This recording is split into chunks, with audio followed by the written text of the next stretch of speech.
First point, समय का सही मैनेजमेंट,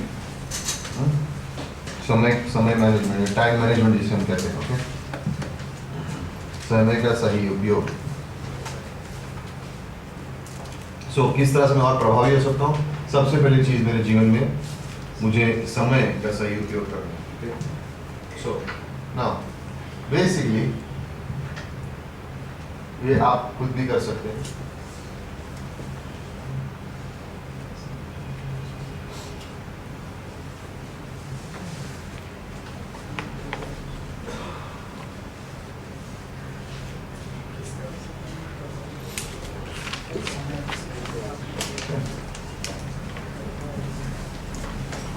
ये आपका सपना है, राइट? एज अ डिसाइपल और इवन नॉर्मल पर्सन, जरूरी नहीं कि बिलीवर हो, इन सेंस डिसाइपल है कुछ भी अपने लाइफ में, चाहे बिजनेस में हो, घर पे हो, उससे कुछ फर्क नहीं पड़ता है। इसकी बहुत ज़रूरत है। लाइक मेरा सप्ताह किस तरह से लग रहा है, कि किस तरह से दिख रहा है। मे बी संडे शायद लास्ट आएगा या संडे फर्स्ट आएगा, उस तरह से आप देख सकते हो। मे बी संडे को हम यहाँ डाल सकते हैं, ओके, और मंडे से शुरू कर सकते हैं। क्यों? फर्स्ट में मंडे को मेरा सप्ताह किस तरह से शुरू कर रहा हूँ, राइट? सो यहाँ पर आप समय लिख सकते हैं, टाइम आपका यहाँ पे आ जाएगा। अंदाजन जितने बजे भी आप उठते हो वहां से आधे घंटे के स्लॉट बना लो, 30 मिनट के स्लॉट्स। सो 6 से 6:30, 6:30 से 7, या समझो अगर आपने 1 घंटा रखा है समय पढ़ाई करने के लिए, तो आप लिख सकते हो 6 से 7, जो भी नाश्ते के लिए, जो भी आपका टाइम है। बट एक बार ये टाइम निकल गया, रात को जो भी टाइम तक आप सोते हो उसके स्लॉट्स बना लो। और यहाँ पे जो चीज़ें मुझे पता है, फॉर एग्जांपल इस हफ्ते में मुझे पता है कि मुझे अगले मंगलवार को कहीं जाना है, तो ऑलरेडी मैं उसको यहाँ पे ब्लॉक कर दूँगा। ये समय से ये समय मेरा, समझो यहाँ पे लिखा मैंने 5 से 6 बजे किसी से मुझे मिलना है, तो किससे मुझे मिलना है ऑलरेडी ब्लॉक कर दिया मैंने। तो कल को कोई पूछेगा मंगलवार को मिल सकते हैं 5 और 6 के बीच में, सॉरी नहीं मिल सकते, किसी को मैं ऑलरेडी वचन दे चुका है, इंस्टेंस वचन कह चुका हूँ मैं मिल रहा हूँ ना।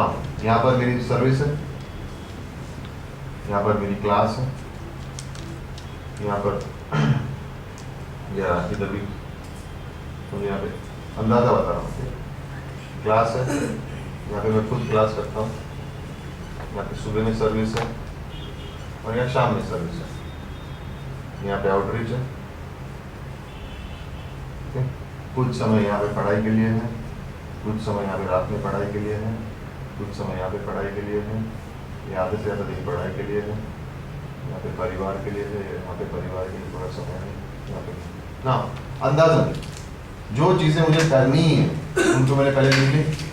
फॉर एग्जाम्पल ये मेरा शेड्यूल में बता सकता हूँ कि मंडे शाम को क्लास है, ट्यूसडे ऑफिस के काम है, बुधवार को क्लास है, सर्विस है, शुक्रवार को आउटरीच और प्रेयर है, फ्राइडे के दिन एडमिन काम है, सैटरडे को 4 से 6 क्लास है, संडे को 2 सर्विसेज है ना। ये मुझे अंदाजा मिल गया कि मेरा हफ्ता इस तरह से दिखता है। करेक्ट? एग्जाम्पल दे रहा हूँ।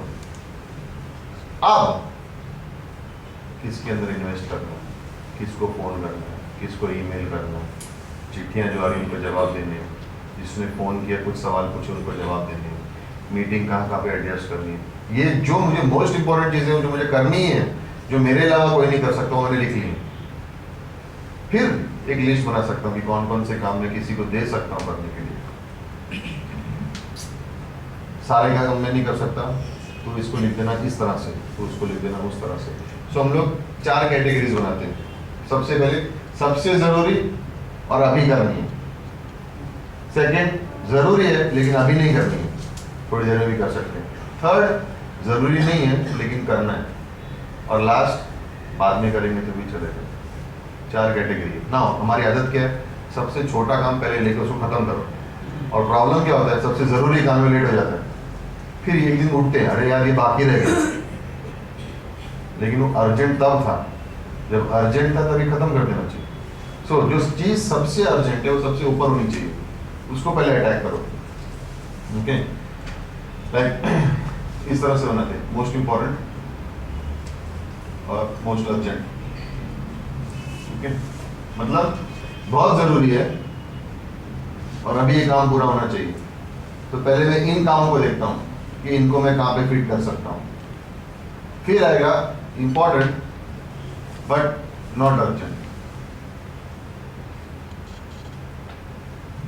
जरूरी है लेकिन अभी इसी हफ्ते में नहीं करूंगा तो चलेगा, तो उसको अगले हफ्ते की लिस्ट में डाल दूंगा कि इसको अगले हफ्ते भी कर सकते हैं। ओके, प्लान है।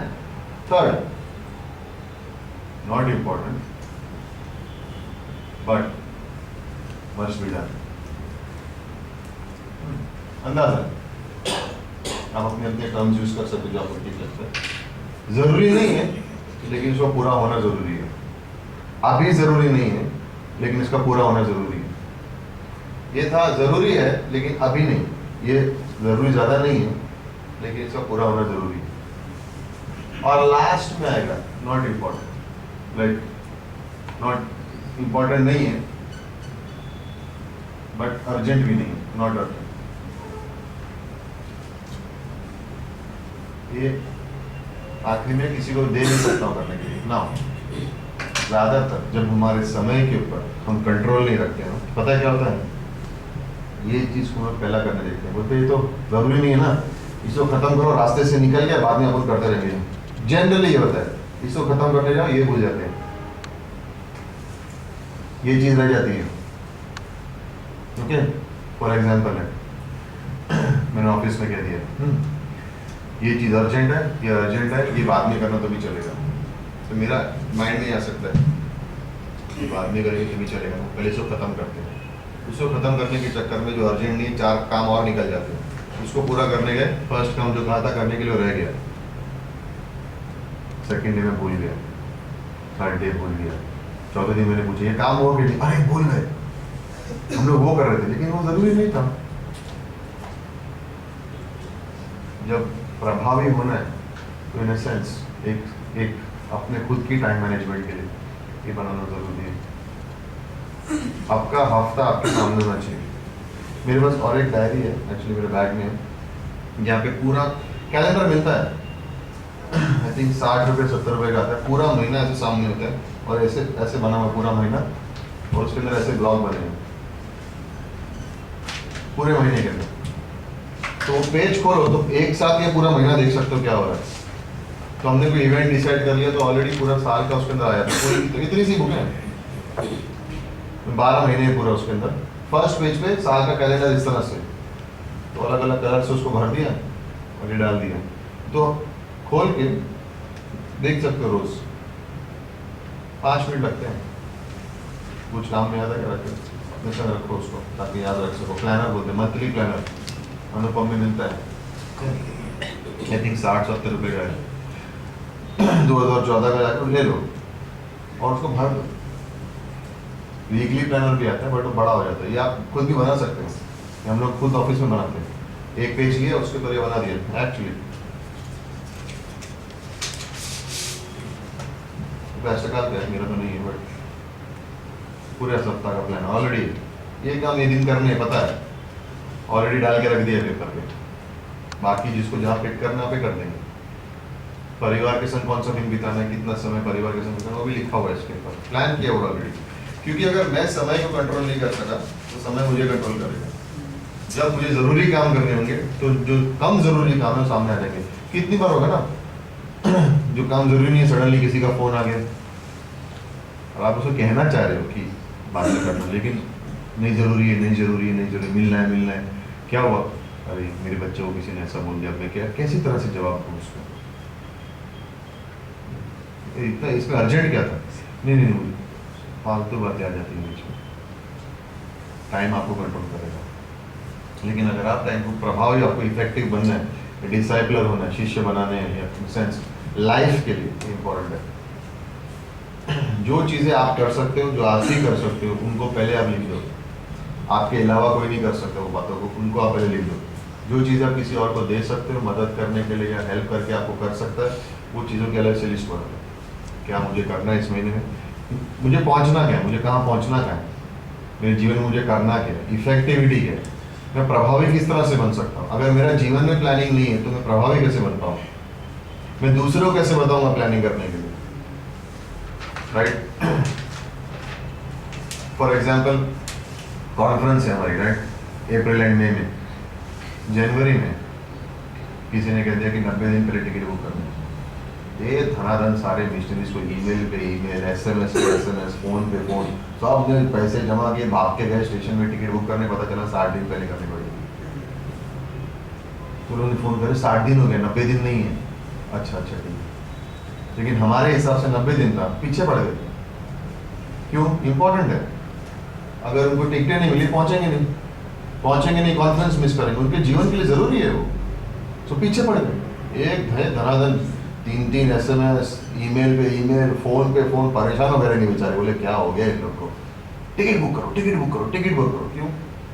जरूरी है उनके जीवन के लिए। वो समझते हैं, हमारे मिशन में सब समझते हैं, उनको पता है सबसे ज्यादा जरूरी चीज है, इसलिए प्रेशर है, फोर्स करो ना। अगर ये मैं 1 महीना पहले बोलूँ तो फोन आएगा, 200 नंबर वेटिंग लिस्ट है, क्या करें? 5 लोग को लाना था, लेकिन कोई जनरल कंपार्टमेंट में आने को तैयार नहीं है, टिकट मिल रही नहीं है, मैं अकेला ही आ जाता हूँ। हो गए 5 लोग आ सकते थे, चांस खत्म। एक भी जना आ गया तो गोवा में जो पैस्टर अनिल, जो अभी बैंगलोर चलेगा और जगह जाएंगे, उनको कोई ऐसे ही कॉन्फ्रेंस में ले आया था। तो कॉन्फ्रेंस में बैठे परमेश्वर ने बात की, बोला पैस्टर बनना। 3 साल 4 साल के बाद गोवा में मिशनरी, और आज बैंगलोर में फिर से।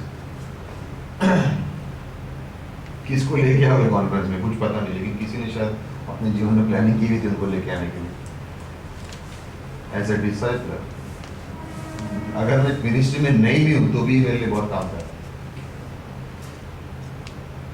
अगर मैं हाउस वाइफ हूँ, मैं नहीं उसके लिए भी काम है, राइट? क्योंकि यहाँ पे मैंने डाल दिया क्लास के लिए ना, तो हाउस वाइफ क्या डाल सकते हैं? बच्चों को पढ़ाना है, स्कूल छोड़ना है, नाश्ता बनाना है, राइट?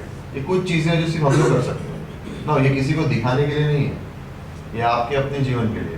मैं किसी को दिखाता नहीं कि मैं क्या कर रहा हूँ, मैंने क्या लिखा है, वो मेरे लिए।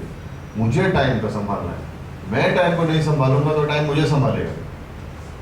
अभी मैं कहीं भी भटकता रहूंगा, जो मेरे को 6 बजे जहाँ पहुँचना है, मुझे याद आएगा रात शाम को 7 बजे, अरे 6 बजे वहाँ जाना था, अरे 5 बजे इसको फ़ोन करना था।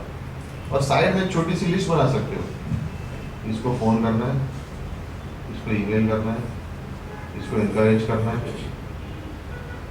इसके लिए प्रेयर करनी है, और उनको उनके टच में रख सकते हो। छोटी साइड में लिस्ट बना। कितना टाइम लगता है बनाने में? 1 हफ्ते का, आधा घंटा लगेगा सोमवार के दिन। सुबह उठ के प्रार्थना करो, बाइबल पढ़ो, प्रार्थना करो और बैठ जाओ आधा घंटा बनाने के लिए। इस हफ्ते मुझे क्या करना है? महीने की शुरुआत में पूरा महीने का ले लो, और फिर एवरी मंडे बैठ के मेरे जीवन में मुझे क्या करना है। सडनली आपको पता चलेगा कि आपके पास ज्यादा समय है दिन में। क्योंकि हम ये नहीं करते हैं, हमें लगता है हम लोग बहुत बिजी हैं। ये बनाओ, ऐसे पता चलेगा कि इतना फ्री समय है तुम्हारे पास।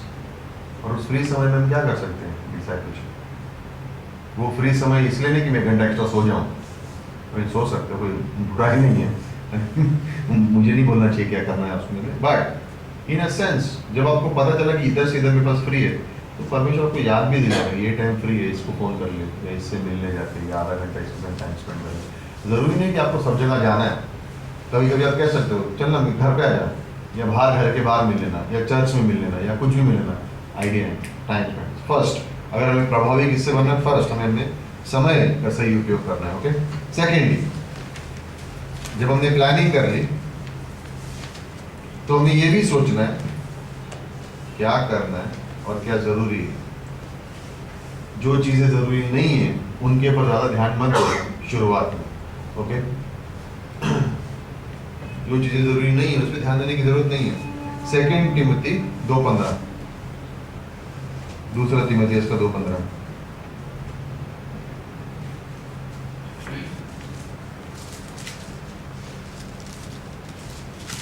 अपने आप को परमेश्वर का ग्रहण योग्य और ऐसा काम करने वाला ठहराने का प्रयत्न कर जो लज्जित होने ना पाए और जो सत्य के वचन को ठीक रीति से काम में लाता हो। मैं फिर से पढ़ेंगे फर्स्ट वर्स में क्या लिखा है शुरुआत में, अपने आप को परमेश्वर का ग्रहण योग्य और ऐसा काम करने वाला ठहराने का प्रयत्न कर जो लज्जित होने ना पाए। तो ग्रहण योग्य अप्रूव्ड बाय गॉड, राइट। सो क्या करना है मुझे, इंपॉर्टेंट क्या है मेरे जीवन के लिए। नाउ मिनिस्ट्री में है, डिसाइपलशिप में है, जरूरी क्या है, फर्स्ट सीखना है, नोइंग, दूसरा याद रखना है, मेमोराइजिंग, समझना है, सोचना है, आगे की प्लानिंग है, राइट। वो सब चीज़ें मुझे करनी है। मोस्ट इंपॉर्टेंट वचनों को सीखना है। भजन संहिता 1:1-3, योहाशु 1:8 और इब्रानियों का 4:12, ये 3 वर्सेस लिख लेना। भजन संहिता 1:1-3, साम्स 1:1-3, योहाशुआ 1:8 और इब्रानियों का 4:12। ओके,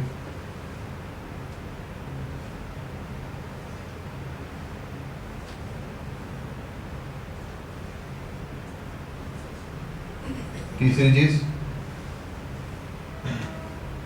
ये जान लो कि तुम्हें क्या निवेश करना है। जब किसी के अंदर डिसाइपलशिप में इन्वेस्ट कर रहे हो या निवेश कर रहे हो, तो क्या उसके अंदर क्या इन्वेस्ट करना है और कैसे और कहां पर। ओके, मैं इसको डिसाइपल बनाने वाला हूँ। जो 3 लोग जिनके बारे में आपने सोचा है, मुझे उनके अंदर उनके लाइफ में इन्वेस्ट करना है। क्या इन्वेस्ट करोगे? तुम्हारी कहानियाँ। मैं बिलीवर था, पहले बिलीवर नहीं था, मेरे जीवन में ये हुआ, फिर मेरे जीवन में ये आया, फिर मेरे जीवन में वो आया। तो दूसरे के जीवन में क्या इन्वेस्ट कर रहे हैं? अपने बारे में। मैं ये, मेरे घर वाले ये, मेरे परिवार ये, मैं जब भी बैठा उनके संग मेरे बारे में बात कर रहे हैं। तो क्या इन्वेस्ट करना है? Scripture, word of God invest करना है। परमेश्वर के बारे में इन्वेस्ट करना है। मेरी जिंदगी की कहानियां नहीं इन्वेस्ट करनी।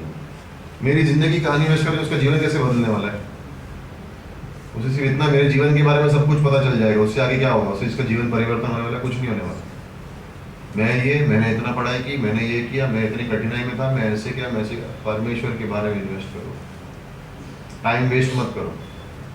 ओके, यीशु मसीह जक्की को मिलने जाता है, राइट। यीशु मसीह लूका के 19वें अध्याय में, क्या यीशु मसीह को पता था जक्की झाड़ पे है? देखा उसको ना। यीशु मसीह जक्की से क्या कहता है? 5वीं पंक्ति। तब यीशु उस जगह पर पहुंचा तो ऊपर दृष्टि करके उससे कहा, हे जक्कई, झट उतर आ, क्योंकि आज मुझे तेरे घर में झट उतर आ, जल्दी से उतर जा। क्यों? परमेश्वर उससे मिलने में जल्दी में। परमेश्वर का ऑलरेडी प्लान था, राइट। वर्स नंबर 9 देखो ना, वर्स नंबर 6 एक्चुअली। वह तुरंत उतरकर आनंद से उसे अपने घर ले गया। अब 8वीं पंक्ति में देखो। जक्कई ने खड़े होकर प्रभु से कहा, हे प्रभु, देख मैं अपनी आधी संपत्ति कंगालों को देता हूँ, और यदि किसी का कुछ भी अन्याय करके ले लिया है तो उसे चौगुना फेर देता हूँ। ना, परमेश्वर से पूछा तूने क्या किया था? क्या परमेश्वर ने खुद टॉपिक निकाला? नहीं, जक्की खुद बोल रहा है, राइट ना। उसका जवाब क्या परमेश्वर होना चाहिए? अरे बहुत ईमानदार इंसान है तू, जैसे तू बोल रहा है वैसे कर। नेक्स्ट वर्स देखो क्या लिखा है। तब यीशु ने उससे कहा, आज इस घर में उद्धार आया है, इसलिए कि यह भी अब्राहम का एक पुत्र है। नेक्स्ट वर्स देख क्या लिखा है। क्योंकि मनुष्य का पुत्र खोए हुओं को ढूंढने और उनका उद्धार करने आया है। खत्म हो गई। ना यीशु ने उसकी बुराई निकाली, ना उसकी गलती निकाली। परमेश्वर को बोलना नहीं पड़ा, उसके अंदर प्रार्थना किया ना। अगर परमेश्वर रुकता, यीशु मसीह रुकते और कहते जक्कई मुझे आवाज दे, तो क्या जक्कई आवाज देने वाला था? शर्म की मारी नहीं, पेड़ पे चढ़ के देख रहा था, छुपा हुआ नहीं था, खुला हुआ इन सेंस चढ़ के देखना चाह रहा था। तो छोटा नाटा इंसान था, तो वो देखने के लिए ऊपर चढ़ा। लेकिन क्या उसने आवाज दी परमेश्वर को? जक्कई की जगह पे अगर हम भी हैं तो हम भी आवाज नहीं देंगे, बट परमेश्वर हमारे पीछे आता है। तो बेसिकली डिसाइपलशिप में वही हम सीखते हैं, हम दूसरों के पीछे जा रहे हैं। लेकिन वेट मत करो मुझे सब आता है, मैं इसको शिष्य बनाने वाला हूँ। जब ये मुझे फ़ोन करेंगे तो मैं उनको सिखाऊंगा। फ़ोन नहीं आया, इंटरेस्टेड नहीं है लोग, ये सीरियस नहीं है डिसाइपलशिप के बारे में। एक हफ्ता नहीं करेंगे लोग फ़ोन, तुम्हें करना है। वो लोग नहीं फ़ोन करेंगे, तुम्हें करना है। एक आदमी से 4-5 पेज लाया और पास्टर के पास गया, कहा मुझे डिसाइपल बनना है, डिसाइपलशिप मुझे सीखनी है, कैसे करूं? बोलो। कुछ दिन बाद पास्टर्स में देखेगा, खुद जाके कर ले। बोला हाँ मुझे मालूम है सब कुछ मुझे क्या करना है, लेकिन कैसे करना है? बोला खुद कर ले। खुद करेगा तो पता चलेगा, कोई सिखा नहीं सकता, खुद करना पड़ता है। मैं बैठा हूँ, आएंगे मेरे को फ़ोन करेंगे, कोई नहीं फ़ोन करता। इंतज़ार कर लो जितना करना है। डिसाइपलशिप में वो तुम्हें फ़ोन नहीं करेंगे, तुम्हें उनको फ़ोन करना पड़ेगा। वो तुम्हारे पीछे नहीं आएंगे, तुम्हें उनके पीछे जाना पड़ेगा। कॉमन सेंस के, क्या ज़क्कई को परमेश्वर के पास आना चाहिए था? गलती है उसके अंदर, चोरी है उसके अंदर, उसको पता है, आया नहीं, पेड़ पे चढ़ के से देखने के लिए गया था। जब परमेश्वर ने नीचे बोला मैं तेरे घर आ रहा हूँ, तो जल्दी से उतरा, भागा, दौड़ा गया। परमेश्वर ने एक वर्ड नहीं बोला, उसको पता था उसने क्या गलती की। लोगों को उनकी गलतियां पता है, उनके जीवन में क्या है, हमें उनको बताने की जरूरत नहीं है। हमारा काम है उनको परमेश्वर के बारे में बताना, अपने बारे में नहीं, उनकी गलतियों के बारे में नहीं, परमेश्वर के बारे में बताना। डिसाइपलशिप में, शिष्यता में ये गलतियां नहीं करना। कॉमन मिस्टेक्स है, अपने बारे में बताते रहते हैं, मैंने ये किया, मैंने ये डाला, मैंने ऐसा किया, आज मैं ऐसे ही नहीं हूँ, मैंने मेहनत की, मैंने ये किया, सब मुझे। क्या फर्क पड़ने वाला है उससे? किसका जीवन परिवर्तन होने वाला नहीं है उन बातों से। परमेश्वर जो सीखे और सिखाओ ना, उनको मौका दो कि अपने जीवन में प्रयोग करने के लिए। जब हम बोलते हैं ना कि मैंने ये किया, मैंने वो किया, कहने का मतलब ये कि मैं तुझसे अच्छा हूँ। बेसिक अंदर नीचे जो जड़ है ना, वो ये है, मैं तुझसे अच्छा हूँ और मैंने इतनी कठिनाइयाँ की हैं। सामने वाला में क्या सोच रहा है? बाप रे, मैं तो ये कभी नहीं कर पाऊंगा। वो कभी भी शिष्य बनने के लिए तैयार ही नहीं होगा। वो उसके मन में ये चलता रहेगा, ये मुझसे नहीं होने वाला, ये मुझसे नहीं होने वाला। मूसा को देखते 80 साल की उम्र में, तो उसके पीछे चलते तो हम लोग चलते मूसा को देखते 80 साल की उम्र में, तो ये बुढ़ा होगा, कभी भी गिर आएगा, इसके पीछे कौन चलेगा? करेगा ना। बट बुलावट किसने दी? सामर्थ किसने दिया? लाल समुद्र को पार किया ना। किसी के अंदर विश्वास नहीं था, उसके अंदर तो उसने कहा शांत रहो, परमेश्वर के उद्धार को देखो। राइट? हम चलते उसके पीछे नहीं। जिसको शिष्य बना रहे ना, उसको कमजोर मत समझना, क्योंकि तुम अपना सामर्थ्य नहीं दे रहे हो, परमेश्वर अपना सामर्थ्य दे रहे हो। उसको नीचे मत दिखाना कभी कि तुम उससे अच्छे हो, नहीं, पॉसिबल ही नहीं। कल तुम्हें पता भी नहीं, कल तुमसे ज्यादा कार्य कर देगा। मूसा लोगों को बाहर लेके आ सका, लेकिन मूसा वाचा के देश में 31 राजाओं से लड़ नहीं सका। वो योआशु को करना था। जो योआशु ने किया वो मूसा नहीं कर सकता था। बट योआशु मूसा के नीचे आत्मिक तरह से बना रहा, इसलिए परमेश्वर ने उसका इस्तेमाल किया। सिंपल है। सो बेसिकली जब किसके अंदर मुझे निवेश करना है, क्या निवेश करना है और कैसे निवेश करना है, इंपॉर्टेंट है।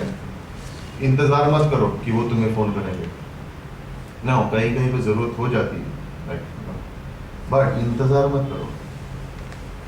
इंतजार मत करो। जो इंसान मुझे शिष्य बना रहा, डिसाइपल कर रहा था, उसने मुझे एक होटल के बाहर बुलाया। मैंने नाम गलत सुना, मैं होटल के बाहर खड़ा रहा 1 घंटा, वो आया नहीं। मेरा दिमाग खराब हो गया। नया विश्वास ही था, 2 महीने बाद मुझे गुस्सा आया मेरे को।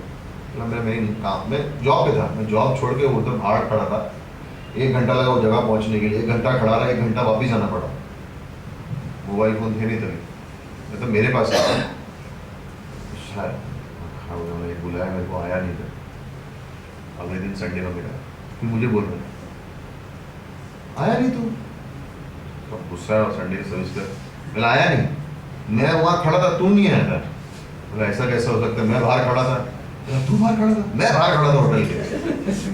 तू बाहर खड़ा था? बोला मैं अंदर जाके एसी सेक्शन में भी देख के तो नहीं था वहाँ पे। तो एसी सेक्शन, उसमें होटल में तो एसी है ही नहीं। क्या बोल रहा है? उसने मुझे होटल बोला था, मैं रॉन्ग होटल पे खड़ा था, दोनों का नाम सुनने में सेम था बट अलग अलग जगह पे थे। सॉरी, गलती है। ओके ना, पूरे जब उसने मुझे किया, मैं उसका फ़ोन ऑफिस में आया, मैंने ऑफिस रिटर्न फ़ोन नहीं किया, कुछ नहीं किया, फिर भी ये हफ्ता मिलेंगे, हाँ अब इस होटल के बाहर मिलेंगे, हाँ मैंने यार मेरे से पहले वो खड़ा था वहाँ पे ना, ओके हो गया, आए। मैं इंटरेस्टेड नहीं था उसको, वो मुझ में इंटरेस्टेड था। जो भी मैं इसको सभी सवाल पूछूं वो बाइबल खोले जवाब दे। थोड़ी दिन के मेरा दिमाग खराब हो गया, क्या कुछ भी पूछेगा बाइबल खोल के जवाब देता है, फिर और कुछ आता है कि नहीं इसको, जब भी कोई वो बाइबल खोल के जवाब दे रहा है। बट मैं एक चीज़ समझ गया, सवाल है ना, जवाब इधर मिलेगा, वो अपनी जवाब नहीं दे रहा।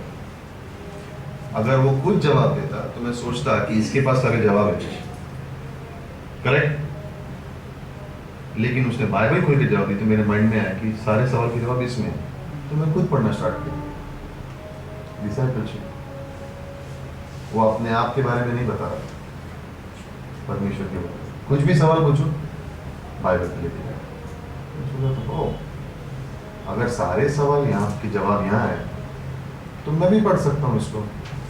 फिर जब ये पढ़ा, फिर यहाँ से जो सवाल निकले फिर उसको पूछो, उसका जवाब दे। कोई भी टाइम पे वो ये नहीं कह रहा था कि उसने, मैंने उसको पूछा आपने कितने साल बाइबल कॉलेज किया, तो उसने मुझे जवाब दिया। कोई भी टाइम पे उसने मुझे ये नहीं बताया कि मैं इतना बाइबल कॉलेज किया, मैं अपना घर बार छोड़ के यहाँ पे आया, मैंने अपने देश को छोड़ के यहाँ पे आया, देख मैं कैसे जी रहा हूँ, मुझे कठिन है, कुछ भी एक वर्ड भी नहीं। जब मैं पूछूं तब वो बोले, लेकिन उसके अलावा सिंपल है।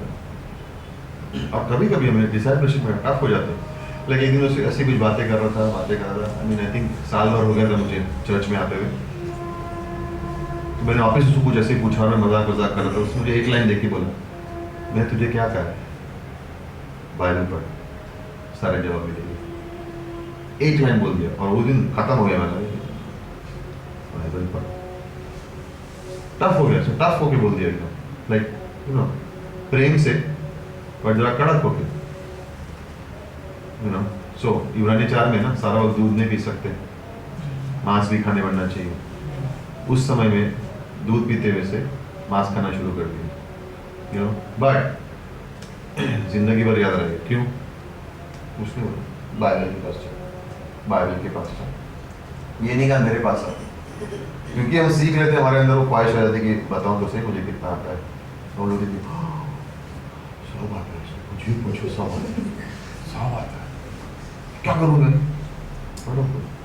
कभी भी नहीं। लाइक नए लोगों को जरूरत है जवाबों की, वो हम दे सकते हैं, बट अगर हम ये कहें कि इस तरह से करना है, तो उनको बोलो ना कि बाइबल में लिखा ये रेफरेंस है, यीशु मसीह ने इस तरह से कर, सो अब तेरे जीवन में इस तरह से कर, उसको समझ जाए। लेकिन अगर आप बाइबल के बारे में बताओ नहीं आता हो कि आई थिंक तुझे इस तरह से करना चाहिए, तो सोचेगा मेरे पास सारे जवाब हैं तो मुझे इसके पास आना चाहिए, लेकिन मैंने बाइबल का रेफरेंस दिया ही नहीं। लेकिन मैं ये कहूँ कि बाइबल में लिखा है, ये वर्स है, इसका मतलब है इस तरह से, तो तू अपने जीवन में इस तरह से उपयोग कर सकता है, तो वो सोचेगा अच्छा बाइबल में लिखा है, अच्छा बाइबल में लिखा है, तो खुद भी जाएगा बाइबल के पास। लेकिन अगर मैं कहूँ ही नहीं कि बाइबल से वर्स है, यू नो, क्यों? कि मैं चाहता हूँ कि मेरे आसपास 30-40 लोग बनेगा, मैं यीशु मसीह, मेरे आसपास कम से कम 12 लोग तो घूमने चाहिए, मैं उनको सिखाऊंगा। क्या सिखाएगा? बाइबल सिखाऊंगा। सो निवेश करना है, लेकिन क्या निवेश करना है और कैसे करना है वो भी जरूरी है। अगर मुझे प्रभावी होना है, नहीं होना तो कोई प्रॉब्लम नहीं है, बट अगर प्रभावी होना है तो इस तरह से करना। ओके। सेकेंडली, जब यूहन्ना के 4 अध्याय में यीशु मसीह उस स्त्री के पास पहुंचा, इन सेंस जो पानी भरने आने वाली थी, कितना समय यीशु मसीह ने उसके पिछले जीवन के बारे में बताया? वो बोलती रही। उसने कहा जिसके संग तू रह रही हो तेरा पति नहीं है। सिंपल ना, एक ही आंसर, काम शॉर्ट किया, सीधा पॉइंट पे आ गए। निवेश करना है, क्या करना है, कैसे करना है, पता है। ये नहीं कहा मैं प्यासा हूँ, मेरे चेले वहाँ गए हैं, मैं इतनी दूर से चल के आया थे, 34 मील चले थे वहाँ पहुँचने के लिए एक स्त्री के लिए, लेकिन कहीं पे लिखा नहीं, उन्होंने बोला नहीं कि मैं 34 मील चल के आया तेरे लिए, है ना। और सही से अंधेरे आ गए, कितना सफर करना पड़ा, इतनी धूप थी, इतने चलना पड़ा, फिर तेरे पास आया हूँ। छोड़ दो, वो बातें परमेश्वर को मालूम है। कुछ नहीं बोला, 34 मिनट चला, किसी चीज़ के बारे में बात नहीं की, परमेश्वर के बारे में बताया स्ट्रेट ना। फिर क्या किया उस दिन, सारे गांव में भाग गए, राइट, सब जगह गई, सब जगह चिल्ला चिल्ला के बताया, राइट। प्रेरितों के काम में सामरिया के बारे में देखो क्या लिखा है, सामरिया के बारे में प्रेरितों के काम में खोजो उसको कि कहाँ कहाँ में क्या हुआ है। यीशु मसीह एक स्त्री से कुएं के पास में उसने जाके सब लोग को बताया उस गाँव में, देखना वहाँ पे क्या क्या हुआ बाद में, एक्ट्स में देखना कभी जाके, ओके। प्रभावी होने के जीवन के लिए इन सेंस आपको पता होना चाहिए कि किस चीज़ों को नज़रअंदाज करना और किस चीज़ों पे मुझे ध्यान देना। कहने का मतलब ये है, ओके। कुछ चीज़ों को आपको नज़रअंदाज करना, इग्नोर करना पड़ेगा, कुछ चीज़ों को नज़रअंदाज करना पड़ेगा अगर आपको प्रभावी होना है। तो कुछ चीज़ों ऐसी हैं जिसको आप नज़रअंदाज नहीं कर सकते, वो आत्मिक रूप से परमेश्वर आपको बता सकता है जब आप निर्णय लोगे और आत्मिक रूप से चलोगे। तो प्रभावी होने के लिए बहुत ज़रूरी है, सारी बातों को करने की कोशिश मत करना अपने आप अकेले, नहीं कर पाओगे, थक जाओगे। मदद मांगने में शर्माना नहीं, जो चीज़ें लेकिन तुम कर सकते हो तुम ही करो, किसी और को मत दो करने के लिए। कुछ बातें जो सिर्फ हम कर सकते हैं वो हम ही करेंगे, राइट। अगर एक कलीसिया का मैं पैस्टर और टीचर हूँ तो संडे सर्विस मुझे करनी ही, टीचिंग मुझे करनी ही। पैस्टर और टीचर दो अलग अलग रोल नहीं है, एक आदमी को दो काम है, एफिशिएंस में लिखा है एक आदमी के दो काम है, पैस्टरिंग और टीचिंग, दोनों उसको करना है। दूसरों की मदद ले सकते हो टीचिंग करने के लिए, लेकिन पैस्टरिंग खुद करनी पड़ेगी। तू फॉलो पे जा, तू फॉलो पे जा, ठीक है वो सब करो, मदद लो, लेकिन मेन आपको करना है। तुम नहीं करोगे कोई नहीं करेगा, सिंपल है, ओके। चौथी चीज प्रायोरिटी, प्राथमिकता है, ओके। कौन सी चीज इंपॉर्टेंट है, कौन सी चीज इंपॉर्टेंट नहीं है, उसकी प्राथमिकता आपको प्रायोरिटी करनी है। पहले कोरिन्थियों 9 और 27वीं पंक्ति देखो क्या लिखा है।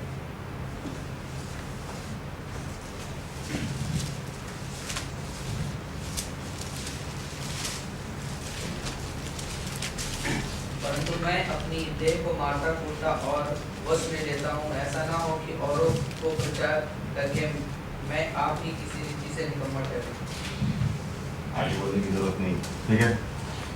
प्रायोरिटीज, कौन सी चीज़ें मुझे करनी है, कौन सी चीज़ें मुझे नहीं करनी है, ओके। अगर मुझे प्रभावशाली बनना है तो मुझे एक चीज़ पर ध्यान देना है, शिष्यता में एक चीज़ पर ध्यान देना है, राइट, कि दूसरों को शिष्य बनाना है, वो ध्यान देना, उसके आसपास सब कुछ चलेगा, ओके।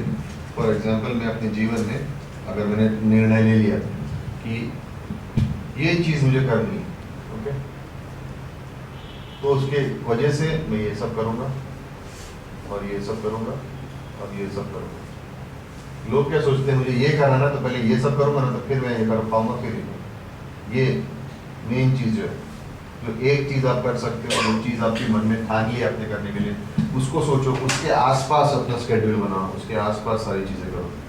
ऐसे नहीं कि मैं सब करूँगा तो एंड में मैं ये कर पाऊँगा, मैं ये ही करना है मुझे, ठीक है। मुझे बाइबल पढ़नी है तो मैंने 6 से लेकर 7 बजे सुबह का टाइम निर्णय करके फिक्स कर दिया, रोज सुबह 6 से 7 में करूँगा, उसके बाद 7 बजे के बाद मैं नाश्ता करूँगा, उसके बाद में ना जनरली मैं बाकी सब काम खत्म करूँगा, फिर कुछ काम बचेगा नहीं तो मैं बाइबल रात को आराम से पढ़ लूँगा।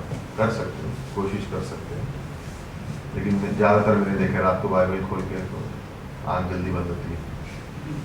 कर सकते हो, कोई प्रॉब्लम नहीं, कभी कभी रात को परमेश्वर आपको उठा देगा। एक डिसिप्लिन याद रखना, सोते हुए बाइबल, एक छोटी बुक और पेन अपने बिस्तर के पास रखना। तुम्हें कभी पता नहीं कि परमेश्वर तुम्हें रात को कभी उठा के कुछ वचन दे सकता है, ऑलवेज रेडी रहना। एक बाइबल, हो सके तो बुक, आजकल तो फ़ोन है तो फटाफट लिख सकते हो, बट एक बाइबल मेरे लिए और भी हैंडी है। एक बाइबल और एक बुक बेड के पास रख के सोना। तुम नहीं कह सकते हो कि इस दिन तुम्हें परमेश्वर जल्दी उठाएगा और कहेगा इस वचन को पढ़ने के लिए, तुम्हें अंदाजा भी नहीं, रेडी रहना। एक छोटी सी किताब, कोई एक छोटी बुक रख लो, पेन रख के सोना। शायद 1 साल तक नहीं उठाए, बट कभी ना कभी उठा देगा, गारंटीड है। तो ब्रदर राजकुमार को जानते हो? हाँ, कुछ लोग जानते हैं। ब्रदर राजकुमार को मैं एक बार पूछ रहा था ऐसे, तो कहते हैं उनका टाइम फिक्स है, बोलते बट रात को सोने से पहले ना मैं 1 या 2 वर्ष को ना कम से कम 4 या 5 बार या 10 बार पढ़ता हूँ, एक ही वर्ष। सुबह उनका टाइम है पढ़ने का जो भी है, बट सोने से पहले कहते फिर ना जो नींद में भी परमेश्वर मुझसे बातें करेगा उसके द्वारा। सो आई मीन बुरी आदत तो नहीं है ना, टीवी देख के सोने से अच्छा तो बेटर ही है, right? Facebook good night good.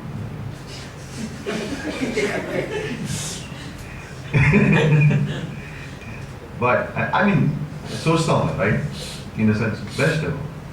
कोई भी एक वर्ष ले लो, स्पेसिफिक नहीं, कोई भी एक वर्ष लो, उसको 4-5 बार सोचो। साम्स लेने से ले लो, भजन संहिता में से ले लो कोई भी एक वर्ष, या नीति वचन से कोई भी एक वर्ष ले लो और उसको 5-6 बार 10 बार रात को पढ़ के सो जाओ। और अपने पास एक बाइबल, एक बुक और एक पेन हमेशा रेडी रखना। बिकॉज ऐसा भी होता है सुबह उठ के आपको फर्स्ट थॉट आएगी किसी के लिए प्रार्थना करनी है, फटाक से पेपर पेन बाजू में ही, उठे ढूंढने लगे तब तक भूल गए, भूल जाओ। हो सकता है लाइक परमेश्वर आपको बोले इसके लिए प्रे करना, लिख लेना ना बुक में, या इसको फोन कर लेना, लिख लेना उसमें। पवित्र आत्मा आपको आवाज दे सकती है, इसको फोन करना, इसको तेरी जरूरत है, इसके लिए प्रार्थना करना, लिख लेना उस किताब में। ये दिन पे ये कहा गया मुझे कि इसके लिए प्रार्थना करना, करना प्रार्थना। मे भी वो इंसान आपके सामने कभी नहीं आएगा, लेकिन परमेश्वर अगर आपके बोझ हृदय में बोझ डाल दिया तो लिख लो और कर लो उसको। आज नहीं तो कल उसका फल आपको पता चलेगा, गारंटीड पता चलेगा, यू नो। लेकिन अगर तैयार नहीं हो तो नहीं करोगे, तैयार हो तो करोगे, यू नो। छोटी छोटी बातें इफेक्टिव, प्रभावी होने के लिए, you know. So another example है, ओके। सो क्या रखना साथ में? बाइबल, छोटा बुक, पेन, पेंसिल भी रख सकते हो, कोई प्रॉब्लम नहीं है आपके ऊपर, राइट। आई थिंक ये क्लास 1 में कहा था ना, टेबल, बुक, पेन और लाइट। डिसाइबल के पास छोटी light, table, book, pen, I mean Bible के साथ बाइबल और बुक, पेन, टेबल और छोटी बत्ती और रोशनी हमेशा रेडी रखना। कभी भी कुछ इन द सेंस कहीं भी परमेश्वर बुला सकता है करने के लिए, तो छोटी छोटी चीज़ें इसको रेडी रखना चाहिए हमेशा। वो मुझे किसने कभी ना एक दिन पहनते ना यार, इधर इधर लगाते लाइट, ऐसे दे दी, पट्टा आता है, छोटी सी लाइट रहती है, उसे ऑन करेंगे तो रोशनी आती है, ऐसा लग रहा है कि वो खदान में जा रहे हैं ना काम करने ये क्या जरूरत है? बट रख ली, कभी भी काम में आ सकता है। ट्रेन में चलने के टाइम पे कौन लाइट वाइट ऑन नहीं करेगा तो ऑन करके रीड कर सकते हैं। अभी कभी यूज नहीं की तो क्या फर्क पड़ता है, बट है तो सही इन अ सेंस, यू नो। कुछ लोग इस्तेमाल करते हैं जिनकी उनके काम नहीं रहते, उन्होंने मुझे दे दी, ठीक है पढ़िए जब काम आएगी दवाई, but you know in a sense. तो मैंने उनसे पूछा ये क्यों लेके घूम रहे? कहते मैं कभी कभी ट्रैवल करता हूँ तो लाइट ऑन नहीं कर सकते ट्रेन के अंदर, तो मैं इसको इस्तेमाल करता हूँ। आइडिया अच्छा है बोला यार, ये तो अच्छा आइडिया है। ट्रेन में 8 बजे लाइट 9 बजे बंद कर दी, अपनी लाइट ऑन लगा के पढ़ रहे, फर्क ही नहीं पड़ेगा, किसी के ये नहीं प्रॉब्लम नहीं है, तो सो जाता सब लोग आपको। सो छोटी छोटी चीज़ें, घर में सब लोग बच्चे हैं सो रहे हैं, नई लाइट ऑन कर सकते हैं, छोटी सी चीज़ है। अपने को बाइबल पढ़नी है तो उससे वो चीज़ें हमें कंट्रोल नहीं कर सकते ना। अरे सबको सोना है, लाइट बंद करना, चलो छोड़ो कल पढ़ूंगा। बट अगर वो चीज़ अवेलेबल है, मैं पढ़ना चाहता हूँ, तो बगैर किसी को तकलीफ दिए मैं कर सकता हूँ, अगर मुझे प्रभावी होना है। सो लास्ट पॉइंट, निर्णय लेना, डिसीजन मेकिंग, ओके। जीवन में प्रभावी होना है तो निर्णय लेना सीखो, ओके। कुछ लोग कभी भी प्रभावी नहीं बन सकते क्योंकि जो भीड़ कहती है वो उनके लिए सही है, जो भीड़ कहती है उनके लिए सही है ना। तो मिनिस्ट्री की सेवा पे जब यहाँ पे मिनिस्ट्री स्टार्ट हुई थी तो आई थिंक कुछ पुराने लोग थे, उनसे हम लोग बातें कर रहे थे, तो कह रहे थे कि जब पास्टर कार्ल ने मिनिस्ट्री टेक ओवर की यहाँ पर, तो उन्होंने कहा कि हम लोग प्रेज मार्च करेंगे। तो प्रेज मार्च अभी नहीं हो रहा है, 1992 से हो रहा है। तो पूरे चर्च के जो सब कमेटी जो लोग क्या है, 24 साल का आया है, इसको हम लोग पता नहीं, हम लोग इतने बड़े, हम लोग कितने साल से विश्वास किया, लेकर आए प्रेज मार्च करें, नहीं करनी। पुलिस वाले बोले नहीं नहीं कैसे कर, करनी करनी की। अच्छा, लोग प्रभावी इसलिए नहीं होते कि जो भीड़ बोल रही है मैं वो करूँगा, और इसलिए कभी प्रभावी नहीं होते कि जो भीड़ कह रही है वो सही है। क्रूस पर यीशु मसीह के साथ 5-7 लोग और यरूशलेम में मंदिर में काइफस के समय लाखों लोग हैं। नजरिए से देखो तो काइफस सही है, यीशु मसीह गलत है, करेक्ट? क्योंकि भीड़ का है वहाँ, क्रूस पर मर रहे हैं, लहू निकल गया, जान निकल गई, और 6-7 चेले खड़े हैं वहाँ पे, कुछ लोग खड़े वहाँ पे, कुछ पता नहीं आगे क्या होने वाला है। मुझे लगता है काइफस सही था, रॉन्ग है ना? नजरिए से हम अपने नजरिए से देखें तो लाख लोग वहाँ, 4-5 लोग यहाँ क्रूस पर, और वहाँ पर परमेश्वर की स्तुति आराधना होगी, तो शायद काइफस सही है, रॉन्ग निर्णय लेना। जरूरी नहीं कि जहाँ भीड़ चले वो सही है। कभी कभी जब मैं निर्णय लूंगा मैं अकेला पड़ा रहूँगा, कोई नहीं होगा साथ में, बट परमेश्वर साथ में होगा, मैं सही हूँ। तो उन चीज़ों से डरना नहीं है जब प्रभावी होना है तो। परमेश्वर के लिए निर्णय लेने से डरना नहीं, अकेले हो जाओ तो भी क्या फर्क नहीं पड़ता। पतरस बहुत बड़ा लीडर था, लेकिन जब गैर यहूदियों के संग था, जब यहूदी यरूशलेम से आए तो उसने अपने आप को अलग कर दिया, गलातियों में लिखा है, करेक्ट? और पौलुस ने जाके उसको डांटा सबके सामने। पौलुस की कहने पतरस को कैसे डांटूंगा, ये तो सही नहीं कर रहा है, यहूदी है तो तू अन्य जाति के संग अलग क्यों हो रहा है, पक्षपात क्यों हो रहा है यहाँ पे? सिंपल है, स्ट्रेट फॉरवर्ड था पौलुस, उसको पढ़ी नहीं थी। परमेश्वर की नजर में जो सही था उसने किया। पतरस बड़ा लीडर है तो क्या हो गया ना? मैं ये नहीं कह रहा हूँ कि तुम जाके दूसरों को ऐसे करो, बट कहने का मतलब है इन अ सेंस, शायद हो सकता था ना कि लोग बोल सकते हैं पौलुस को, तू तेरे को पतरस से ज्यादा कैसे मालूम है? इन अ सेंस कोई फर्क नहीं है, बट लाइक निर्णय लेना है कुछ चीज़ों पे, हमें लाइक टफ डिसीजन लेना होता है। अगर हम निर्णय लेने वाले बन सके तो हम प्रभावी होंगे। अगर किसी मुझे दिसंबर में क्या करना है प्लान बताता हूँ, अभी तक मेरे मन में फिक्स नहीं, चल रहा है, दिसंबर निकल गया, अगला दिसंबर निकल गया, अगला दिसंबर निकल गया, अभी तक मेरा प्लान नहीं। कुछ बोल रहे ये करना चाहिए, कुछ बोल रहे वो करना चाहिए, मैं निर्णय नहीं ले पा रहा। मुझे निर्णय लेना, मुझे परमेश्वर के पास जाना, जो परमेश्वर कहेगा करने के लिए, मुझे दूसरों को कहना चाहिए मुझे परमेश्वर ने क्या करने के लिए, कलीसिया में इस तरह से होगा। सबको इन्वॉल्व कर लो ना। जब लोगों को जान जाएंगे कि परमेश्वर से आपको दृष्टांत मिला और आप निर्णय लेने वाले हो, तो आपके पीछे चलेंगे। अगर आप निर्णय लेने वाले नहीं हो, आपके पीछे कोई नहीं चलेगा। 90% लोग संसार में निर्णय नहीं ले सकते। जब वो परमेश्वर के कलीसिया में आते हैं, उनको भी कोई अगुआ क्यों होता है, शेपर्ड किस लिए होता है? क्या भेड़ निर्णय ले सकती खुद अपने लिए सही क्या करने के लिए? उसको चरवाहे की जरूरत है। जब हमको नियुक्त किया गया तो हमें पैशनों क्या कहा जाता है? चरवाहे कहा जाता है ना। किस लिए? ताकि लोगों को सही दिशा दिखानी है। खुद सही निर्णय लोगे तो दूसरों को सही निर्णय की दिशा दिखा पाओगे ना। खुद ही नहीं लोगों को दूसरे कैसे दिखा पाओगे? Decision making. अगर हमें प्रभावी बनना है तो ये 5 चीजें करनी है। फर्स्ट, समय का सही उपयोग। दूसरा, किससे करना है और क्या जरूरी है। तीसरा, किसके अंदर निवेश करना और क्या निवेश करना है। चौथा, प्राथमिकताएं बनानी है, प्रायोरिटीज। और 5वां, निर्णय लेने वाले बनना है। ठीक है? आमीन।